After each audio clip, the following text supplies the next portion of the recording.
All right. Hello, everyone. No, Welcome I'm not. to the premiere of Home. It's connected. We I'm are not hearing blessed to anything. have all Like of he's the talking, but main I'm doing things. people involved with the I actually film, can't hear. especially and not No, I see the video. There's no especially the audio. director, the editors, the actors and actresses that were all involved to bring this wonderful short film to life. And we just want to have a wonderful discussion with them so that we can discuss how this came about, what was the No, I'm feelings not. But he's during talking. and through the process of actually filming this, and how they were able to pull this off in the middle of COVID. No. I mean, these are really big things that we need entertainment, we need messages, we need these type of stories, and to be able to pull this off in the middle of a pandemic is also an amazing thing. So I'm here with the director, Ellie. Echo. Can you hear me? Yes, I can. Thank you for Well, being here.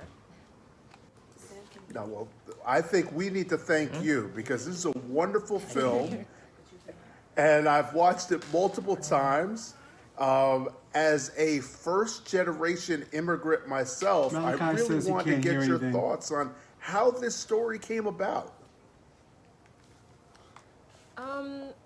Netflix and Film Independent have started this partnership, and they wanted to support a few filmmakers of color. And they, I'm an alumni, an alum of the Film Independent Screenwriting Lab. So they reached out to me and asked me if I had a story to pitch.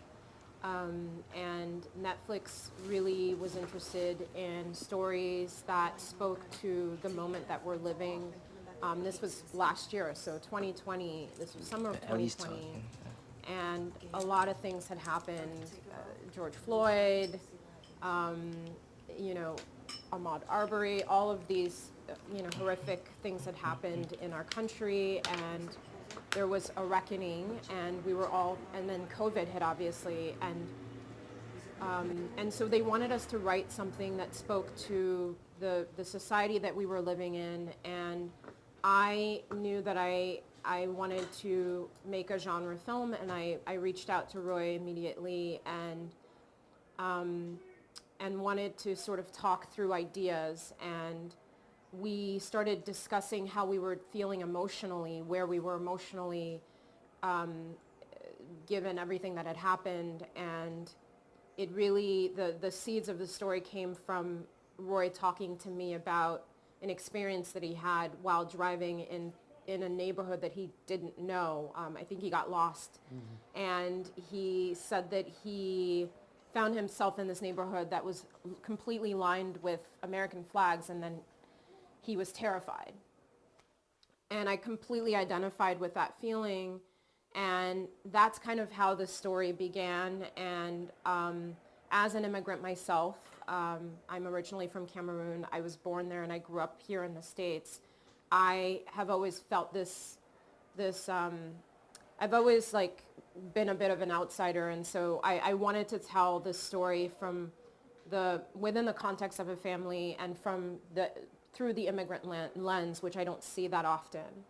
And so that's sort of how the story began, and it was further developed from there with Roy's help. And once I started to approach the actors that I knew I wanted to work with, I further developed the story with them. Wow. I mean, one, I have to give a lot of props to Film Independent and Netflix for taking on these type of stories. A lot of people, Yes. as you well know, gave a lot of lip service to what was going on in the world, and Yes. then they might put up a black square, but this is actual content with a message. And that's an amazing standpoint. What was the process like working with them when you were showing them the treatments and what you were trying to display? Since there is a lot of messages that come through, and they are not so subtle. Yeah, I mean, honestly, they were really supportive from the beginning. And one of the things that I was really impressed with was that they, there was never a sense of them trying to impose anything onto us. They wanted to support the stories that we wanted to tell. I knew that my story was a little bit, you know, it doesn't shy away from certain things, but they embraced it. I think they were excited by it. They were probably wondering how we were going to pull it off, but we did. I couldn't have done it without my incredible team, and I'll introduce them all later and talk about what everyone did. But they were very, they were not intrusive at all. They were much more supportive and really just helping us to refine the story. So we went through a certain amount of feedback. They gave us some feedback on the script. Actually, no, they didn't really give us feedback on the script. I think they had expressed what they liked about the script, and then they started to get more involved once we had footage to show them. That's really where they helped us craft the film in post-production. So a lot more in the editing process and the post-production process Yes. than the actual filming. That is an amazing concept, especially for a company as large as Netflix, to allow you to Yes. have that much freedom. Did that freedom give you any fear? No. In fact, I prefer it, and I'm very comfortable with that freedom. And it was nice because I really leaned on my collaborators, Roy, my DP Tanks, who I work with I worked with previously on other projects, and I'm going to be shooting my first feature with him. We're such a tight-knit team. We're used to working together. It was nice not having to have someone standing over our shoulder saying, you know, this doesn't work, or please don't do that, or, you know. So they really, I think what I respected so much is they wanted to support the stories that we wanted to tell. It wasn't about trying to create a certain narrative or trying to craft a narrative in a certain way. They really were there to support our voices. And we took full advantage of that. And I hope this is how it is from here on out. Although I know that's not going to be the case. But As a person who's worked in the entertainment industry for over 20 years, you received a blessing. So don't get too used to this type of hands off. But you actually led me into the fact that you had such a great team, and I would love to dig into that a bit, where you're trying to film this again in the middle of COVID. How was it working with people that you already have familiarity with, and to make this process a little bit easier? Well, honestly, you know, safety was of the utmost importance for us. It wasn't about, you know, I mean, when COVID hit, it was a new thing for everybody.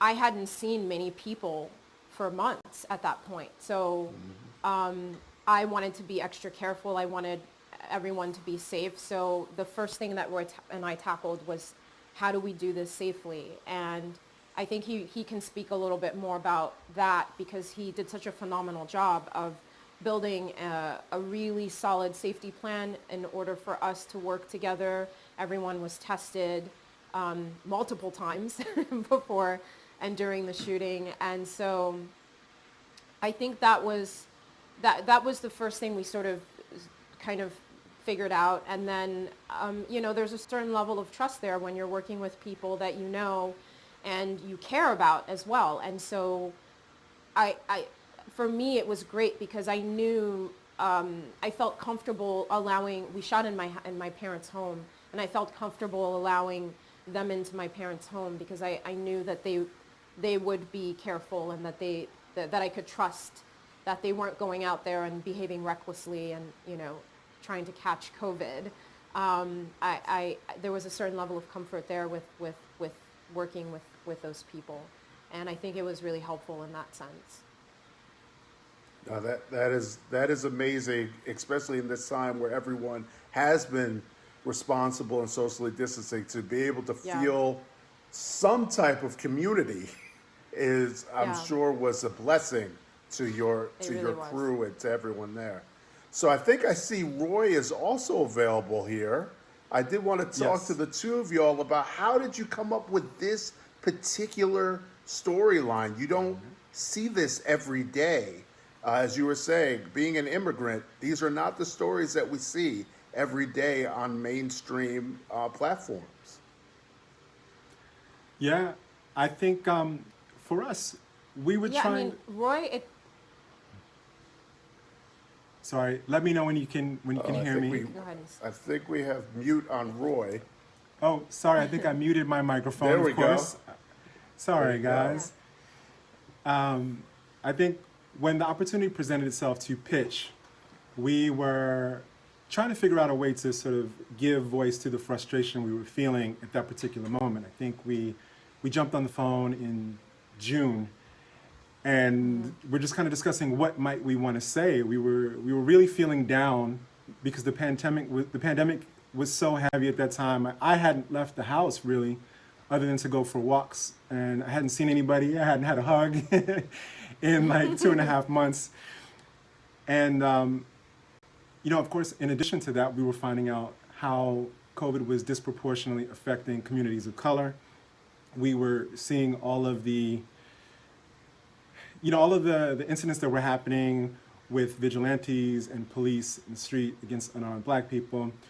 There were a lot of things that were kind of really frustrating us and bringing us down. And so we wanted to find a way to say something about it in a unique way. And we wanted to do something in the psychological thriller realm, horror realm. And Ellie, I was telling her she has a knack towards drifting towards very dark stories. And I was like, Ellie, we can do it, but let's be easy with it. So we tried to make it very palatable at the same time, but we did have some things we needed to voice. And you bring up a really good point, Roy, that it does have a dark tone. And so basically, it reminds me of some influences. Could you tell me some influences you might have had when you were coming up with this process for a thriller that has a social message? Yeah, I mean, honestly, go ahead, yeah. Ellie. Yes. Go ahead. No, go ahead. This one is better for you because you actually took it and wrote it, and I'll kind of follow up. I mean, when I'm writing, I'm not, I didn't have, and I know Get Out is a movie that comes up a lot, and I've had, like, even my niece was like, oh, was it inspired by this? It's not that Get Out was the inspiration, because it wasn't necessarily the inspiration. In shooting during COVID and in trying to build like a safe set, and also it was really about like, okay, what do I have access to? I had access to my parents' home and to the neighborhood that they live in.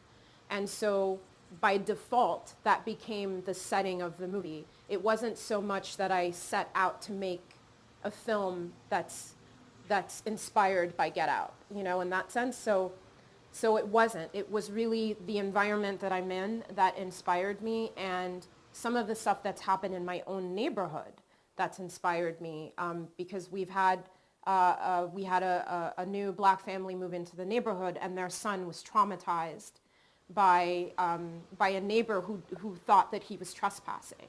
So I would say that the story was more fueled by some of those things than any particular movie.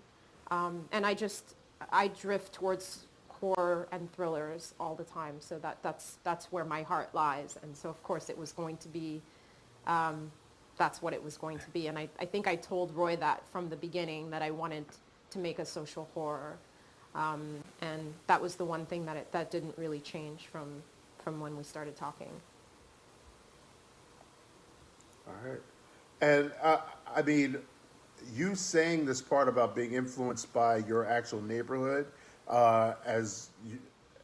Roy, who grew up in the suburbs himself of Long Island, And myself, I grew up in the suburbs of New York City in Middletown, New York.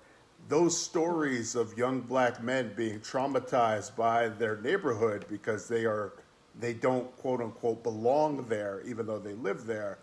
It's been 40 years since I've lived in my neighborhood, and things still haven't changed. How does that affect you as a writer and as an artist when you're thinking about these stories? Well, it's disturbing. It's really disturbing. And for me, I don't know. I felt an obligation to talk about it and and also because I don't see the immigrant perspective on this that often. I don't think I have yet. I'm sure there's probably something that's out there that maybe I'm not aware of. So hopefully nobody crucifies me. But I haven't really seen this story from the immigrant perspective. And I think that a lot of what I was thinking about in the middle of last year, as COVID was hitting and as we were dealing with all the social unrest, I was also thinking about all the contradictions in this country. The fact that this is a country that is supposed to be the land of opportunity that is supposed to be welcoming, and yet, certain people are not welcomed in the same way. Certain people, there's a double standard for people of color in this country. And particularly when you're an immigrant, it's a whole other level of you don't belong, if you have an accent, or if you have different religious beliefs. And so I really wanted to give voice to that because I felt that really deeply. And I mean, Roy can chime in and add a bit more if he wants, but that's really where it was coming from for me. Well, that's deep. And I also wanted to bring up the fact that it's not just us talking, but please, as people who are watching through the live stream on YouTube, please send us your questions so that we could send this over to this wonderful group. And you had such great actors that were involved, and you said earlier that you included them in the process as well. So I wanted to bring them into the fold and talk to them about, how they brought their own personal experiences into how the film, actually came about. I'm sure that there were some pieces of the script that got a little bit more formalized when you actually casted certain people and how they could bring their own experiences to it. I'd love to start off with Souleymane as the father. I had a father just like you, Souleymane. So watching the film brought back I had to call my therapist afterwards. But how did you? Sorry about that. Tell us a little bit more about how your involvement in the film and how you portrayed the father and his very, as my daughter said, immigrant experience as soon as she saw you on screen. Yeah, first of all, I want to say that I'm very, very grateful, and I'm so proud, to be part of this project. It was amazing. Obviously, I watched it over and over. It's beautiful. I'm very, very happy about that. So I've known Ellie for a number of years now. We've grown to become what I would call really good friends. And so when she told me about it, I was obviously going to do it. It sounded really, really good. And like she said, we were in a time where we were all, I was full of rage, what was going on.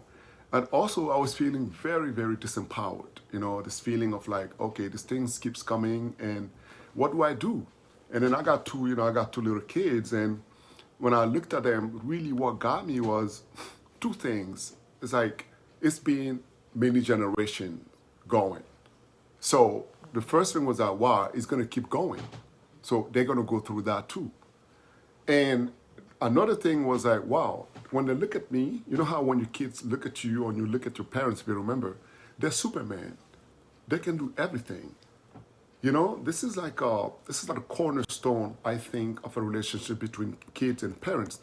And now your kids are looking at you like, what's going on? This is going on, and what are you doing? you can't even look at your kid in the eyes because you can't bring anything. You know what's waiting on them, waiting for them, and you feel doubly guilty that you can't do anything about it. So that was kind of like the basis of how I approached the work. And I think one of the most heartbreaking and most important thing for me in that scene was at the end when I tell him to just wave and smile. I felt like I was, oh man, I felt like I was asking him to sell his soul because I was asking him to accept the unacceptable, because I couldn't find an answer. I was asking him to accept that situation.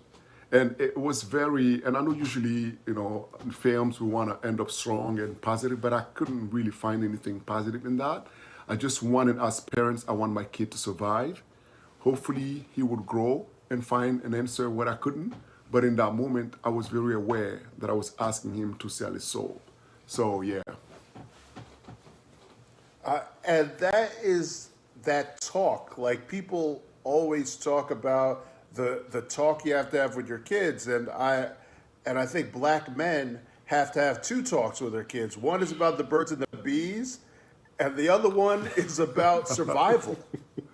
Yeah, and survival. And a lot of that survival is, like you said, about selling a part of your soul so that you don't get caught up. I wanted to bring up the fact that you also had a partner in this film. This is another great thing about this movie, is that it is a two-parent household, and we have, Vickie, who was there, and she was trying to, in my estimation, help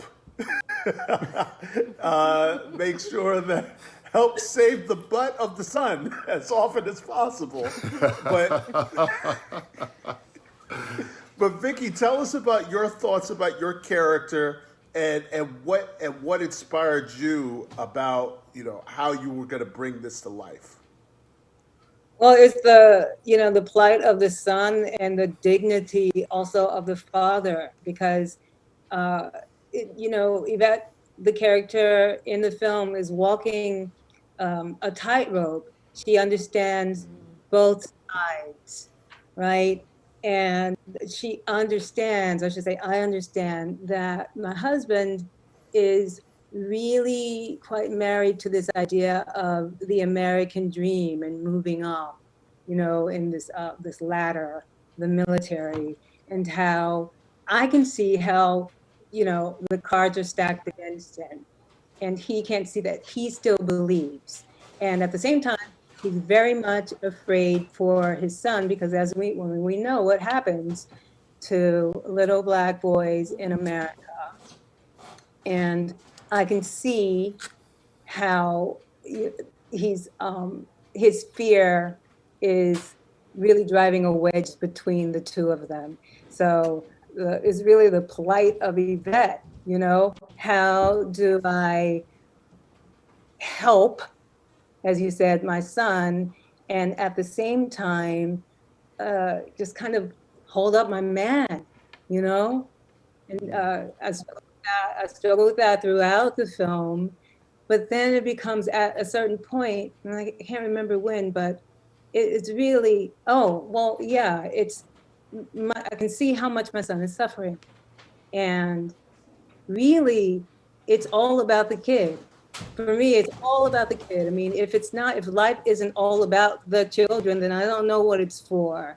And it's very clear that he is going to need his father. And so that's when I, finally go, okay, that's enough. And I don't know where it goes, like after this film, let's say if they, give away any spoilers, but it's kind of like if it hadn't turned out the way it turned out, then I don't know. You know what I'm saying? Because I'm like a lioness. You know what I'm saying? And it's like, is this all about the kids? So I don't know. That's pretty much it. The only other thing that I'd like to express is, and I get really gushy around this group, and I don't care if it's not cool. This is the great, amazing group of people I think I've ever worked with. like they were saying before, it's a tight-knit group, and I was coming in new, but I never for one moment felt like I was some kind of an outsider, that I had to prove anything. I've never, ever seen a crew like this, where, you know, these guys did their jobs really well, and then they could do each other's jobs really well as well. And I was like, that blew me away. And then the way that Chinks and Roy and Ellie work together is so deeply inspiring. Like, you guys have yet to see how much you inspired me, but you will. Well, that is amazing, and that's a beautiful sentiment. I also wanted to talk about, you had two very powerful moments in the film from where I looked at it. The first one was when you were talking to your husband about the fact that you need to slow it down. You need to back up a little bit, or else you're gonna lose him. And I know my mom has had that conversation with my father many, many times. But then the second part, which was almost a turnaround, was after you had that conversation, you then, as you say, gave your man the reins and said, handle this. How do you go from one section to the other in between those two scenes and feel empowered that he got the message? Ooh, that has a lot to do. There's two things. That's the writing, frankly. It was just so well written. When something's like that, you just do what's on the page, man. And it was all there for me. The cause and effect, the story, everything was there. All I had to do was just do my work as an actor, and there it was, frankly. And the other part of it is the actors, right? Souleymane and Meliki, they were like giving it 100%, and all I had to do was listen. That's it. And the rest just kind of took care of itself with generosity all the way around in this production. You know, all I had to do was show up and do my job, man. Well, I love the fact that you led into the fact that we have to talk about Meliki. Meliki being the center of this film, how did it feel, doing the work at all the heavy lifting when it came to, because, and we will get to the DP. The DP loves your face. There are so many close-ups, and it's about your range and your emotions. Tell us about how you felt while going through the film.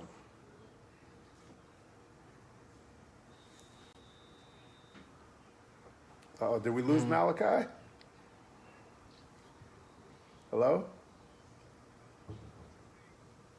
He's there. I don't know if you hear him. He's there. I can see him. You know what? I'm going to go to the director that casted him then. Ellie, what made you want Meliki for the role? Well, it was a long process of finding him, but I was really blessed. It's actually Vickie, I think. Well, first I'd like to apologize in advance. Oh, there you go. Can you hear me? Yes. Yes, we can hear you. Can't hear? Yes, we can hear you.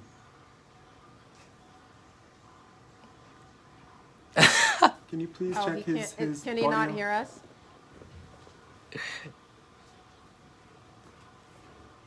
Okay.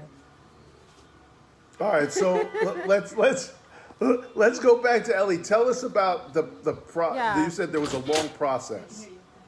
I put out a lot of feelers. I tend to write. Okay. Basically, like I'm delayed, so. Oh, okay.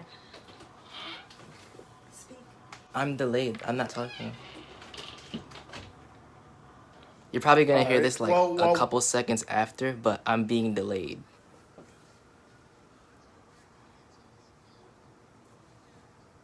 Well, that's all right. We could go a couple seconds, Meliki. So if you want to tell us your response to being in this role.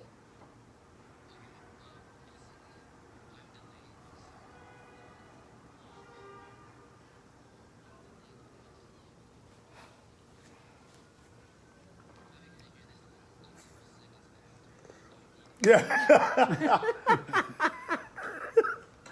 Darn that COVID. All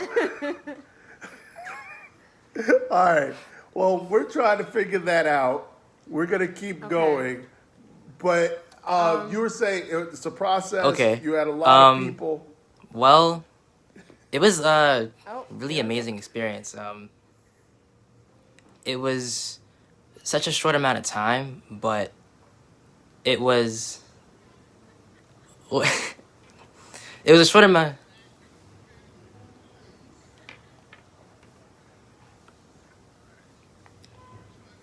Yep, we can hear you.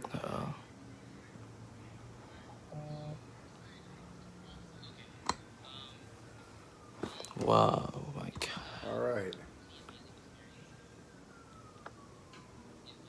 Let's go back then to Ellie, real quick. Yeah, I was, because initially when I was selected for to make this movie, the initial period that we had to make it was very, very short. So initially, I thought I'm writing for the actors that I know already, which is why Souleymane was the first actor that I called, because I was sort of already had him in mind when I was writing the script, and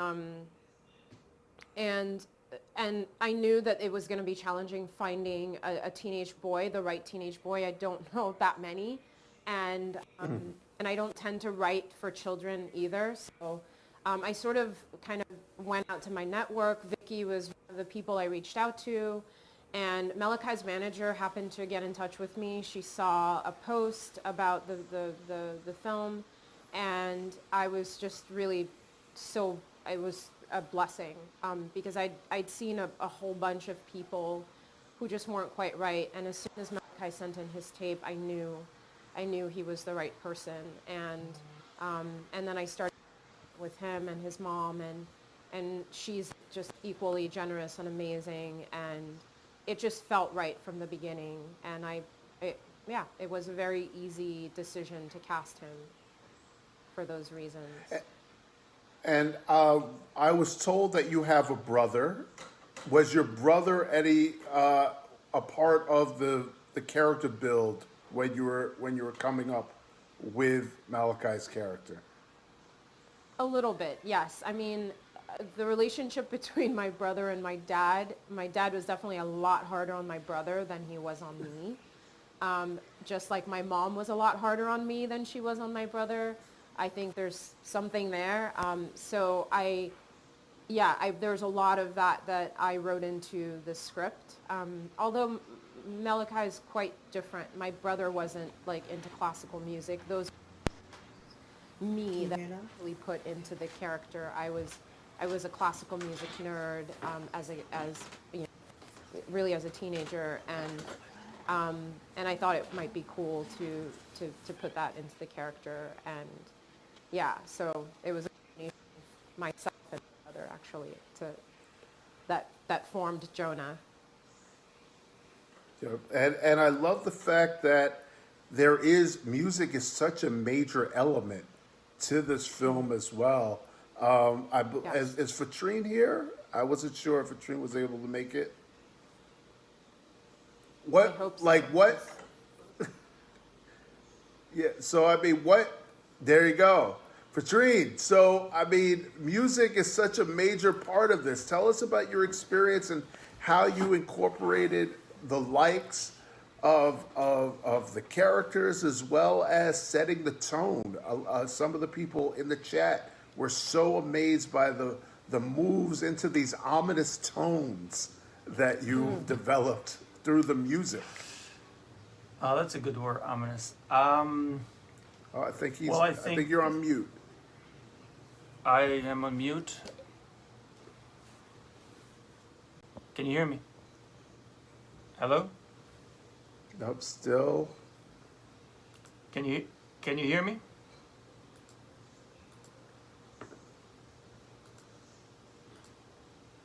Can you hear me?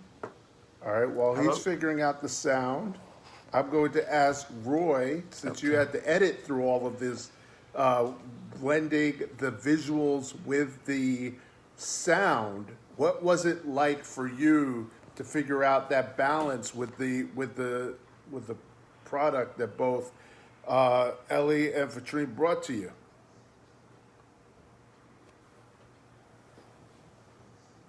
Started producing rough cuts first before Vitrine got involved.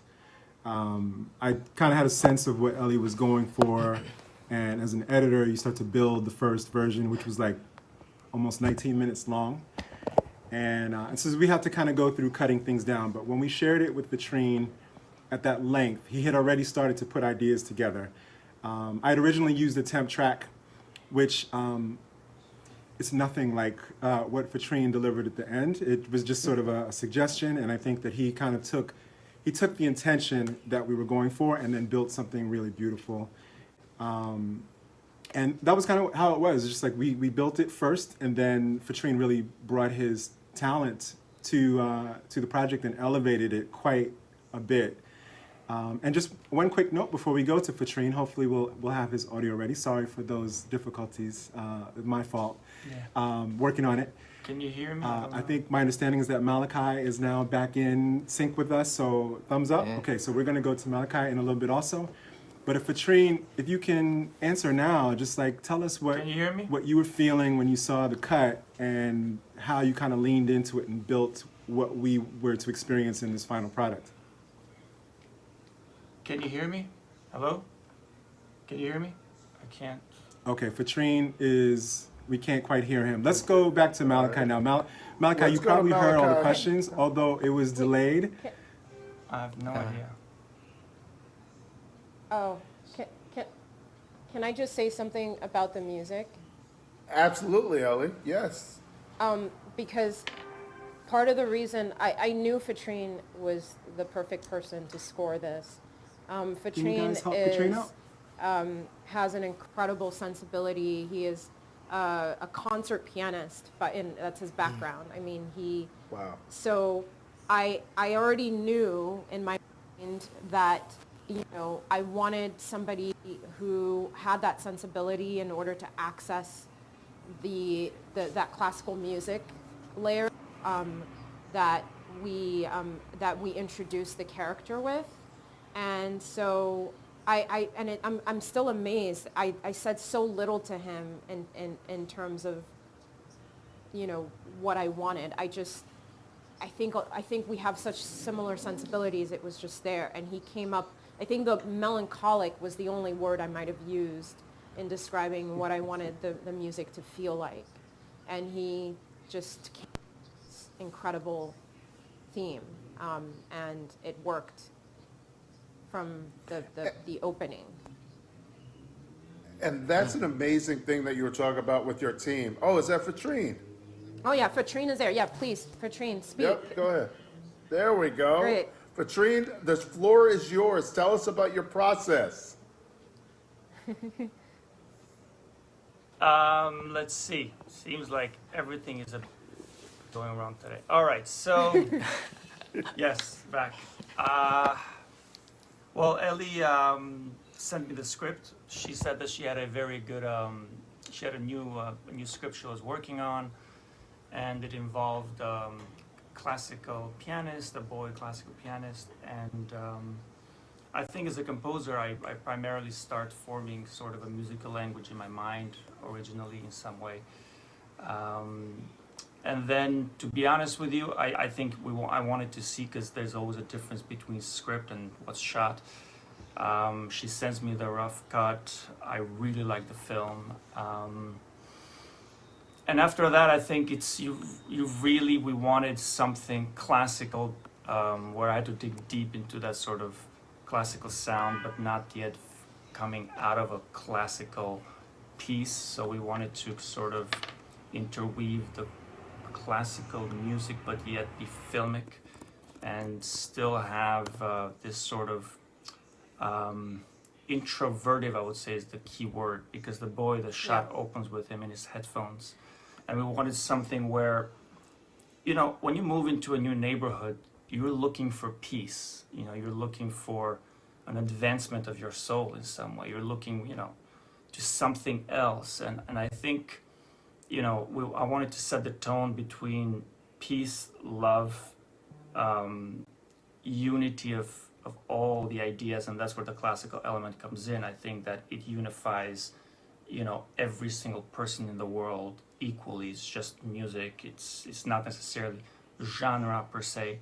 So I felt that we needed that, that internal element, and then a development of the score needed to have an introverted horror, psychological horror rather, I would say, less physical.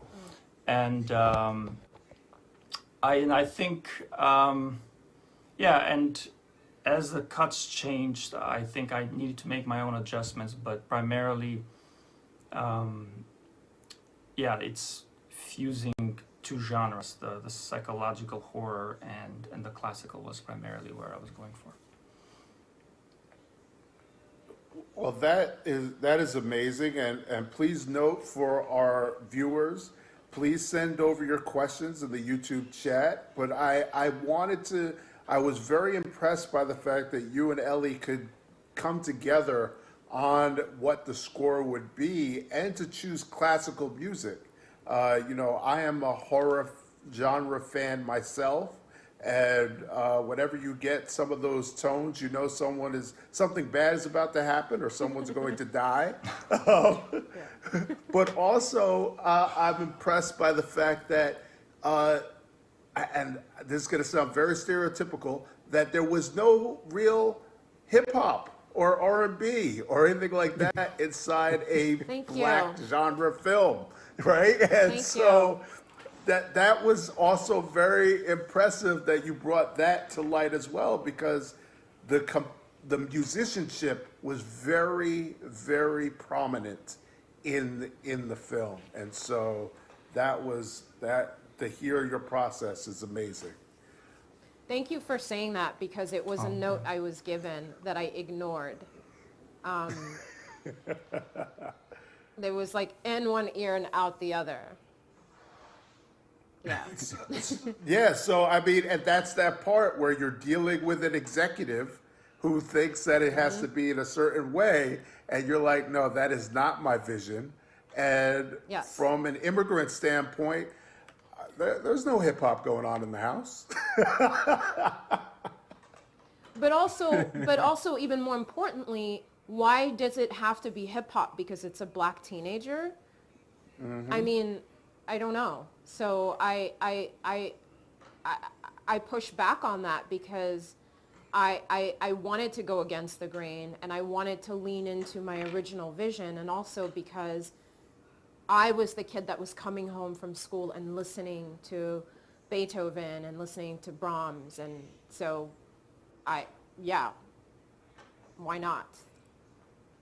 And I think that is a great transition, now that we have Meliki back, into talking about his character and all of these different elements that were thrown at you that you had to incorporate into your portrayal. Okay, can you hear me now? You are perfect. Okay. First, Ellie, I'm so sorry for cutting you off. That was the delayed version of me. It wasn't intentional. Just want to get that out there. Okay. We're back. It was, I don't want to say it was challenging. It was challenging, but I was up for the challenge, I think when I read the scene, the script or whatever, that, it immediately, like, everything was just like, whoa, I need to do this. And luckily, I did it. So, but, I remember there were days on set where, like, Ellie would be like, imagine you see this. Because, it's a lot of, everything is in here. So finding the authenticity of really imagining these, terrible things that are happening that you see in the film. A lot of it was just creating who Jonah is and figuring out the things that make him him, and less about like, so it's like not Meliki, it's Jonah. I think it was a lot of like Ellie giving me little tips about, oh, he plays piano, music is, and you see when the film opens. So yeah, it was a lot of character building, and it was very, very fun. And yeah, I love the film. So hopefully that answers your question. No, no, that's a great thing, and you also you guys are making this easy for me to do the flow, because you also bring up the fact that at the start of the film you're playing, you know, there's the music in the start, but that's not how you started filming it. It was all different, out of order. You had one day to film everything outdoors, and so I wanted to bring up the fact that how did you have basically the penultimate scene at the end, talking to your father and getting that man-to-man talk as the first thing that you filmed? Like you're thrown into the fire without actually having that connection with him yet. I think that's probably my more memory- for me to answer. Okay, Ellie, go ahead. It was a product. No, I will jump in, because it was really a product of the schedule, and it wasn't so much a decision. And I want to start to rope in Tinks on this too, because the Yes. first thing that we discussed when he came to my house to do the tech scout was the weather's got to be, you know, it's got to be cloudy, it's got to be this, and we did have like a day and a half outside. And so the decision to shoot that first scene, the last scene first, was really a product of, I mean, we had the ideal weather that first day, and we started in the park for those reasons. And yeah, and I can, I'll shut up now, but I just wanted to. No, that makes perfect sense, and I haven't been able to have a chance to bring Tinks in yet. So, Tinks, tell us about, you know, your thought process and working with DPs. They're like, I need the right light, I need the right atmosphere. Talk to us about that. Sure. So I guess it was really my fault that we had to shoot the last scene first. But yeah, I like that you took credit for worked that. out. That's a good man. it worked out right. So yeah, given the amount of time we had to shoot, and because we were so dependent on weather, we saw in the forecast that it would be cloudy for just the 2 days. So we're like, oh no, we got to get those exteriors at that time. Yeah. But also we talked about in prep the idea or the look of the film. It's just the idea that there's this kind of oppressive, ominous white light, and then there's one specific scene where it's really a literal blast of white light. But that was something that we thought about and thought that could be a visual metaphor, I guess, because Yeah. I mean, the space and the location, the neighborhood is very much a character in the story as well. So we just wanted that feeling and to establish that. Does that answer the question? No, that I'm better, does. I'm better And behind also- the camera, not in front of the camera. I'm really nervous in front of the lens, actually. Well, you're doing a great job, and I'm not going to let you off the hook just yet, Tiggs. So Okay. when it comes down to making a lot of these shots, like the flags and in the woods, like what was your thought process on getting those shots and making those images speak for themselves? Well, the flag actually, we got it in like, I don't know, it was very last minute in a couple of seconds. Actually, I don't know if I can be honest in saying that. I actually wanted to reshoot that flag It's okay. shot. And then we were in crunch time and we couldn't get it done. But actually the Confederate flag was something I think they found in post, because it was actually something that they decided. I guess overall you can speak more to it, that it would have been more effective to use that Confederate flag first. But the American flag, actually, it just so happened, you know, we're running and gunning through the neighborhood shooting this scene where he gets lost, which was actually cut from the film. But it just happened there was this tattered American flag, and it was like, oh shoot, we got to get that now while we can. And that's the story behind the flag, really. But we did plan on getting a shot of the flag. It just because of time, or it just never came about. But in terms of And the the wind woods, not cooperating. yeah. Oh yeah, the wind not corrupt. That's that too, because we did look at the flag and it was just limp. So that wasn't gonna work. Nothing good comes from yeah. limp. Yeah. And the woods, we thought we were going to shoot it on a sunny day, so during noon, the sun just cuts through. But it just so happened it was cloudy, and we could keep it consistent that way, and that was ominous enough for us to get the feeling. So it was, I think, the first or second day that we got that shot. Yeah. And thank you for sharing that, because you always have a plan, Ellie and Tinks, especially with, you're like, oh, we want bright light coming through, and then you're like, oh, it's cloudy, and it almost fits better than your original thought process. I have to ask about the indoor scenes as well. The new scenes and with the red and the light coming in during the nightmare scene, so all of those things. Tinks, you got to tell us, how did you make that come about? And Ellie, what was your thoughts on how to get that done? Like, where did that come from? I'm going to jump in and say that this is why I love working with Tinks so much. And it was really pure collaboration between the two of us, because it was written the way it is and the way you see it, but Tinks brought so much to it. For instance, like that scene was originally written in the kitchen, and when Tinks came to my house, he was like, no, this would be better in your garage. And so he really took the lead on like kind of, just taking the idea that I had in the script and really like opening it up. And then by moving it to the garage, it just like opened up even more, because you have those little windows up there. And I'll let him talk more about that, because it's probably one of my favorite scenes in the movie, and I think it's just, he did such a phenomenal job with lighting it. So yeah, you can take this one. Thanks. Thanks. Well, I guess working in locations, we're kind of at the mercy of the space. So I guess my process is, I'm always thinking, well, first the story and what works for the story, because you have to stay as true as possible to, I guess, what's written. But at the same time, I feel like that's why scouting is so important.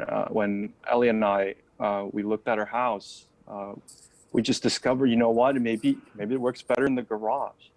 Not only logistically or technically, where we can bring this light that flashes through. And since it's a dream sequence, you can really, go all out, because most of the film is shot naturally. And then Ellie had the brilliant idea of going red. And you know what? Because most of the film, we decided to go in a neutral color, because, it's typical for horror films that, it's dark, contrasty, or, with the blue light or whatever. But again, it's the idea that, normal, whatever's normal is scary for an immigrant or for a Black American. The status quo is it's not, it's actually oppressive, it's scary. So the whole idea of keeping all the colors neutral and natural, as if, we're in the real world, it felt like it would give us another metaphor, and that's always something we're trying to do visually. But then when we get to the dream, Ellie wrote she wants a red light, and at first, like, wait a minute, a red light? Well, first of all, how are we gonna get a red light? So then there's the technical part, but you know what? And then when we saw the garage, it's like, oh shoot, we can get the red light in here. First, that's one, and two, it actually, we can add something else. That whole idea of the white light, the oppressive white light, we could bring that beam through, and so we did that through the glass of the door. And then I had a great gaffer. We collaborate often in different projects. Maria Cabra, and she just killed it with the lights that we from outside. And she just swung the light as we shot. We did the takes. And you bring up such a great point about the balance between horror and reality. and someone actually asked in the chat saying, how did you decide the balance between what is horror, what is reality? But in this film, reality for black people is the horror. So Ellie, could you talk Yes. about that a little bit? Yeah, I mean, I think that for me it was really like focusing on the everyday things that for most people, you know, you don't necessarily even pay attention to. And I will say the initial iteration of this story was supposed to take place over the summer. And because we had to kept pushing back, things changed. But in the first version of the script, for instance, we had Jonah being attacked by a sprinkler. So it was like, so it's exactly what Tink said, where it's like, it's the ordinary things, the things that are harmless that actually create the horror in this movie, and just leaning into the reality as the horror. It was easier to pull out the genre from there, because I think that is how a lot of people experience it, unfortunately. Very Can I, valid jump points, in a little bit and I here? want to bring up a lot of those images that you brought up for your actors. I mean, Souleymane and Meliki, you had to have nooses around your neck. They'd have to pay me extra for that. Okay, guys. How did Sorry, you we're feel gonna go going a bit over. I'm going to try to jump in soon through and get a that few rapid thoughts and process start to steer of, us you know, towards the during the finish. dream So please sequence bear that, with you me after this know, question. you're there struggling? This is for Malachi or for Souleymane? Both of you. Souleymane, why don't you go first? Oh man, I mean, this is such a, obviously, it's a very heavy scene. You know, I mean, anytime we see a rope, we don't want to have nothing to do with it. You know, it brings so much, you know, it brings so much back. So that though made it easy to play. You know, I didn't have to do anything. Like, you know, the visual of the rope around my neck, and that's it. You know, the whole communication is, you know, is assured. But it was easy to play, but it was definitely like hard to deal with it. Like there's too much darkness in that little rope. So, you know, and if you just make it work for the scene, you do it then and you just let it be. You know, so yeah. Yeah, like I said, it was heartbreaking to watch that scene, and Meliki, what was going through your mind as a 17-year-old, you know, going through that? I couldn't wait to take it off. No, I'm joking. It was. That's not a It joke, was, man. That's real. No, I mean, you're right, actually. I mean, I don't know. I mean, I guess when you're trying to get yourself in that place, it's almost like, for me at least, I remember like wanting it to feel a little uncomfortable, just like for me to really feel that uncomfortability of, like, you know, my body getting hot just because you can feel it slightly like too hard on your Adam's apple. I don't know. It sounds like crazy, but it helped me get to that place even more, you know. And then Souleymane right in front of me, I don't know. It was almost like you would never imagine yourself in that place in your life, but it was creating that as a reality for the film that made it more, like, I guess, easier to connect to. But yeah, it was very dark, but it wasn't like that on set though. But to get in that place, I think it looks crazier than it actually felt. But when the cameras are rolling, you gotta crank it up like that. So it was one of my favorite moments too. So yeah. Well, that's amazing, and I wanted to ask one more question of you, Meliki. What did it feel like trying to provide all these clues to your parents that this place is messed up and they couldn't see any of it, but you were seeing all of it? And then I'm going to bring this up to Souleymane and Vickie of why do you think that is, that you just were numb to this? You want me first or?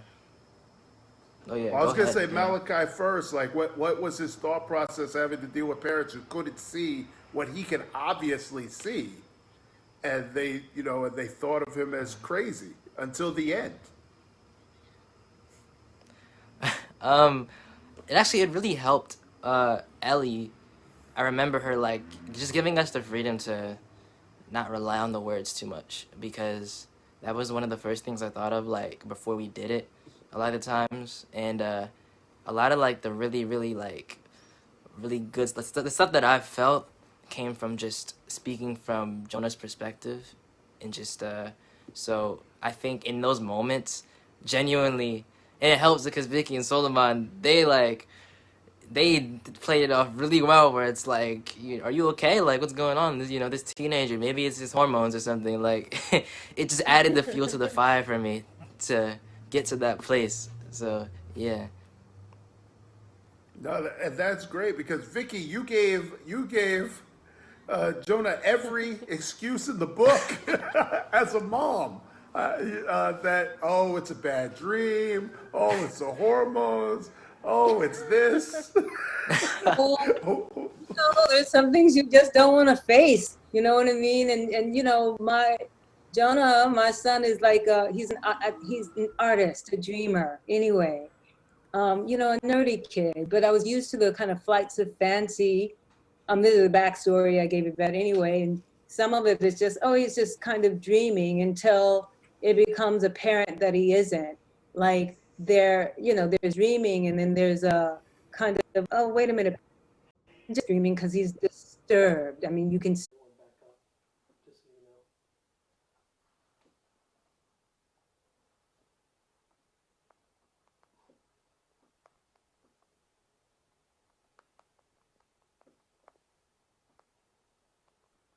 Oh, we're back? It's going to come up in a minute. Oh, okay. Thanks for the heads up.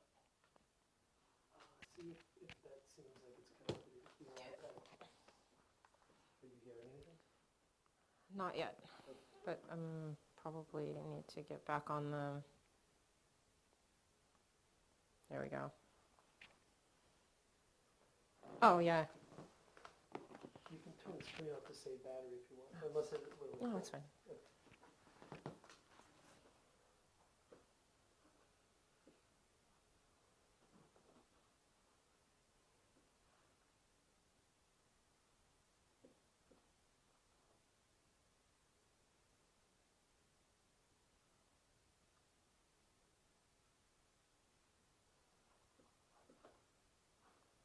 And you're still hearing something? I'm not hearing anyone anymore. But it's because they're quiet.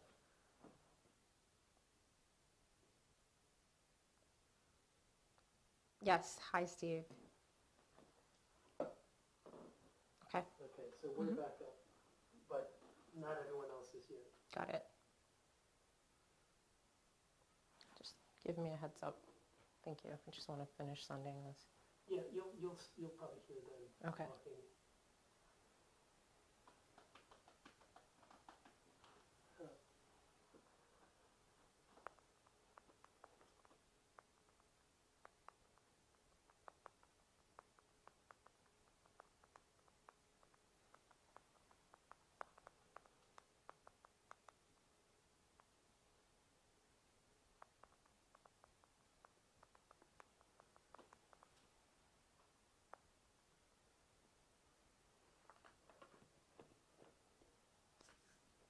She's still only on vMix.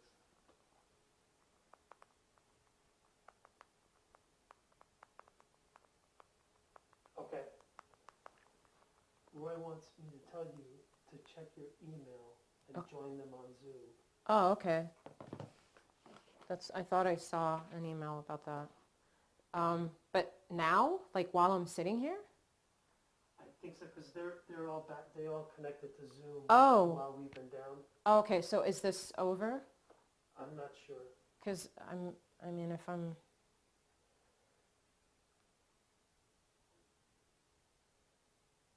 So are we done with the vMix then? She should just go to the Zoom.